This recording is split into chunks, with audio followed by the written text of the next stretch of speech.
नमस्कार मित्रों, मैं नित्यानंद वाजपेयी उपमन्यु फर्रुखाबाद उत्तर प्रदेश से आपके समक्ष आज पुनः प्रस्तुत हूँ और एक प्रेम गीत लेकर के जो कि रात के ऊपर लिखा गया है, रात्रि के ऊपर यानी यामिनी के ऊपर, विवाहवरी के ऊपर लिखा गया एक गीत है।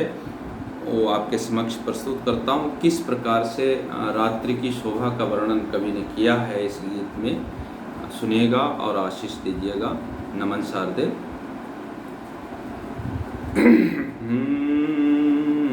चांदनी से नहाती हुई यामिनी, चांदनी से नहाती हुई यामिनी, मोहिनी डालती सृष्टि विस्तार पर, चांदनी से नहाती हुई यामिनी, मोहिनी डालती सृष्टि विस्तार पर, बिंब अपना निहारे लिए आरशी, बिंब अपना निहारे लिए आरसी, एक मोहित कली ज्यों मधुप प्यार पर, चांदनी से नहाती हुई यामिनी, मोहिनी डालती सृष्टि विस्तार पर, बिंब अपना निहारे लिए आरशी, एक मोहित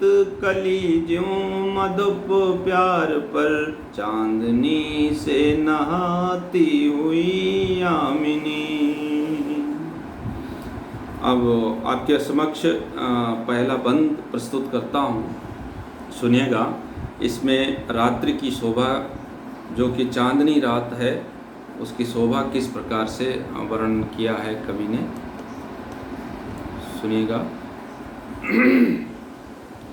कि उडगनों का मुकुट बांध कर आ गई, उडगनों का मुकुट बांध कर आ गई, चंद्रमा की लगी आज बिंदी धवल, उडगनों का मुकुट बांध कर आ गई, चंद्रमा की लगी आज बिंदी धवल, दुग्ध कज्जल लसित देह की कांति है, नाचती आ रही अप्सरा सी नवल, दुग्ध कज्जल लसित, दुग्ध कज्जल लसित अंग के कांति है, नाचती आ रही अप्सरा सी नवल, नृत्य में मग्न है ज्यों की वनिता सुघर, नृत्य में मग्न है ज्यों की वनिता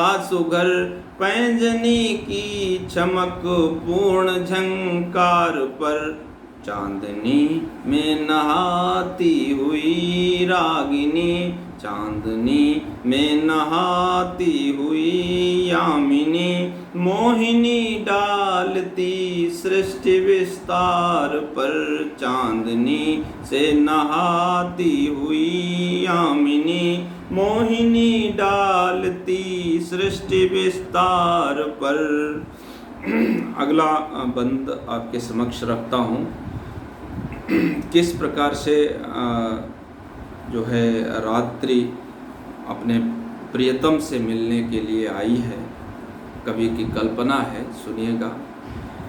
कि चारु चंचल नयन में भरे प्रेम घट, चारु चंचल नयन में भरे प्रेम घट, छल छलाती हुई नेह की बादली, चारु चंचल नयन में भरे प्रेम घट, छल छलाती हुई नेह की बादली, पोर से पोर तक खिलखिलाता बदन, पोर से पोर तक खिलखिलाता बदन, मीत से प्रीत पाने विवाहे चली, मीत से प्रीति पाने विवाहे चली, पुष्प के बाण से बींधता मन मदन, पुष्प के बाण से बींधता मन मदन, प्राण पीयूष झरता प्रणय धार पर,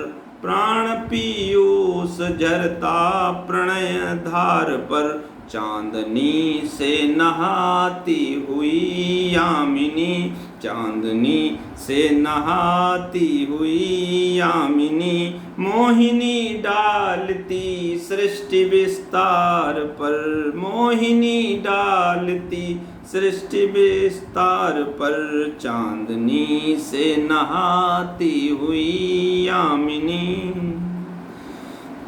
अगला और अंतिम बंद है, सुनिएगा कि चंद्रमा को चकोरी निहारे उधर, चंद्रमा को चकोरी निहारे उधर, बोलता मेघ जीवन पिपासित वचन। मेघ जीवन पपीहे को कहते हैं कि चंद्रमा को चकोरी निहारे उधर, बोलता मेघ जीवन पिपासित वचन, कोकनद ढूंढता प्रियतमा को सुनो, कोकनद ढूंढता प्रियतमा को सुनो, सोन किरवा भरे रोशनी में लगन।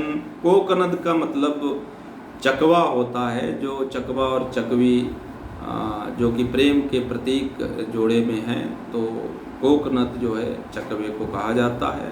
और एक शब्द आया है सोन किरवा, जो कि जुगनू को कहा जाता है। तो कोकनद प्रियतमा, कोकनद ढूंढता प्रियतमा को सुनो, सोन किरवा भरे रोशनी में लगन, पंकजों में मधुप बंद जो भ्रांत हैं। अब सुनिएगा ये बिंब क्या प्रकट करने की और क्या कहने का प्रयास किया है कवि ने। जो शाम के समय पर जब कमल बंद होता है तो उस समय पर भंवरे जो है वो चूँकि पराग लेने के लिए कमल के ऊपर बैठे हुए होते हैं, तो जब कमल की पंखुड़ियाँ बंद होती हैं तो भंवरे उसमें बंद हो जाते हैं। तो कमल के अंदर बंद जो भंवरा है वो रात्रि की इस प्रभामयी शोभा, चांदनी से आभासित जो प्रकाश है उसको आभास करके जो है मधुप जो है यानी भंवरा जो है वो क्या भ्रांत होता है उसके बारे में चर्चा की है इन पंक्तियों में। पंकजों में मधुप बंद जो भ्रांत है, पंकजों में मधुप बंद जो भ्रांत है, पौ फटी क्यों कली है न प्रस्तार पर, पौ फटी क्यों कली है न प्रस्तार पर, चांदनी से नहाती हुई यामिनी, चांदनी से नहाती हुई यामिनी, मोहिनी डालती सृष्टि विस्तार पर, चांदनी से नहाती हुई यामिनी, मोहिनी डालती सृष्टि विस्तार पर। बहुत बहुत आभार, सादर नमन। आप लोगों ने मुझे अकिंचन को इतनी देर सुना, उसके लिए बहुत बहुत आपका शुक्रगुजार हूँ। आभार।